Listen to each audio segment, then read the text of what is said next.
Hello students, this is Gangesh. Student, we are reading second chapter of your English grammar book, the book which is taught in class 8th. And students, as you know that the little part of this chapter is remaining, today we are going to complete that part, okay? So the little part is, you can see that this is your book, New Learn Well, English, Grammar and Composition. This book is taught in class 8th as I told you. Okay, you can see here. And your chapter name is the correct use of nouns. Okay. So we have studied this chapter. We have learned about correct use of noun. And today we are going to finish the remaining topic is countable and uncountable nouns. Okay. So you can see here noun and uncountable nouns. Okay, countable and countable nouns. Noun used for thing that can be counted are called countable noun. It means जिस noun को आप count कर सकते हो वो noun countable noun बोले जाते हैं. We can use them in a singular as well as in the plural form. इनको singular form में भी और plural form में भी यूज़ किया जा सकता है. When used as a singular noun, जब इन्हें singular noun यूज़ किया जाता है, they take a and before them. मतलब नाउन जब सिंगुलर होता है तो उसके पहले ए या एन का यूज़ करते हैं. समझ रहे हैं? अब देखिए, एन एयरपोर्ट, ये एक ही एयरपोर्ट है, सिंगुलर है, तो यहाँ पे एन का यूज़.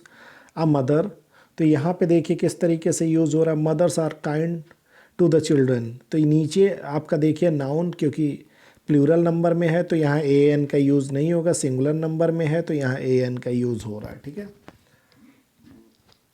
अब यहाँ पे देखिए, nouns used for things that can be counted are called uncountable nouns. Nouns used for things that cannot be counted, ठीक है, that cannot be counted are called uncountable nouns. They usually have no plural and don't take an before them. Okay.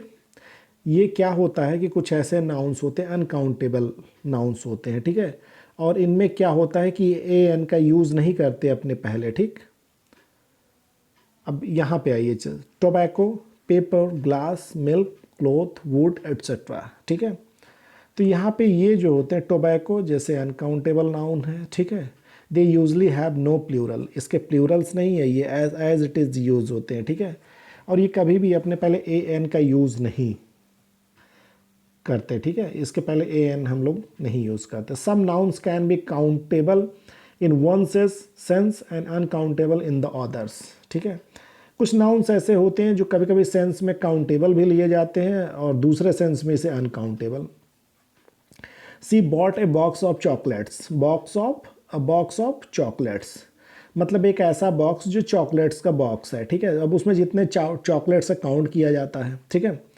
But यहाँ पे children are found of chocolate, मतलब बच्चे जो होते हैं वो चॉकलेट के शौकीन है. तो यहाँ पे जो चॉकलेट है ये पूरे चॉकलेट को डिनोट कर रहा है. ठीक है. ये बता रहा है कि एक ऐसा काइंड है, मतलब चॉकलेट्स का, जिसे बच्चे खाना पसंद करते हैं. ठीक है. तो यहाँ पे ये है कि इसका ये नहीं है कि इसको हम एस लगा के या कुछ ऐसी चीज़ें लगा के इसको काउंटेबल बना देंगे. अब पता नहीं कितने बच्चे हैं, चिल्ड्रन का भी नंबर नहीं है और चॉकलेट्स का भी नंबर नहीं है, तो ये दोनों अनकाउंटेबल हो गए. ठीक है. अब यहाँ पे देखिए, क्योंकि ये पूरे क्लास को, चॉकलेट के पूरे क्लास को डिनोट कर रहा है. ठीक है.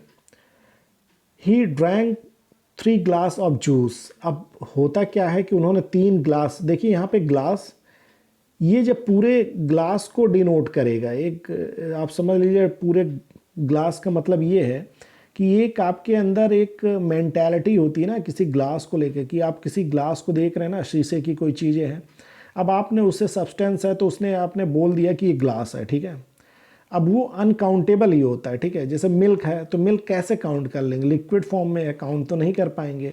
बट अगर इसे ग्लास में रखेंगे तो ये काउंट किया जा सकता है. अब ग्लास ऑफ जूस मतलब जो जूस का जिसमें कंटेनर है वो क्या है, ग्लास का बना हुआ है. ठीक है. तो हमने 1 2 3 कंटेनर जूस के रहेंगे जो ग्लास के फॉर्म में रहेंगे, हमने बोल दिया 3 ग्लासेस। तो यहाँ पे ये क्या होगा कि काउंटेबल हो जाएगा। अब the window is made of glass, window किससे बनता है? ग्लास से, ठीक है। खिड़कियों में ग्लास यूज़ होता है, तो यहाँ पे ये अनकाउंटेबल हो जाएगा। ये पूरे क्लास को जब कोई चीज़ डिनोट करता है ना, तो वो अनकाउंटेबल फॉर्म में आता है, ठीक है। तो उसमें ऐसा नहीं है कि यस एस या ई एस लगाया जाए, ठीक है। उसमें कुछ लगाने की ये जान लीजिए कि ये पूरे क्लास को जब डिनोट करेगा कोई भी चीज़, ठीक है। अभी बॉय पूरे क्लास को डिनोट करने के लिए अगर बोला जाए तो ज़रूरी नहीं कि इसमें एस लगाएं, ठीक है। काऊ, अभी काऊ की कोई ऐसी आपको उसकी हैबिट बताया जाए या काऊ का ऐसा कोई मेरिट बताया जाए या क्वालिटी बताया जाए कि इज़ अ डोमेस्टिक एनिमल, तो काउज नहीं लिखने की ज़रूरत है, काऊ से ही काम चल जाए। क्यों? क्योंकि काऊ ये पूरे क्लास को डिनोट करेगा, ठीक है। तो यहाँ पे ये समझिएगा, और कोई अगर प्रॉब्लम मिलती है तो आप ज़रूर शेयर कीजिएगा, ठीक है। Okay, thank you.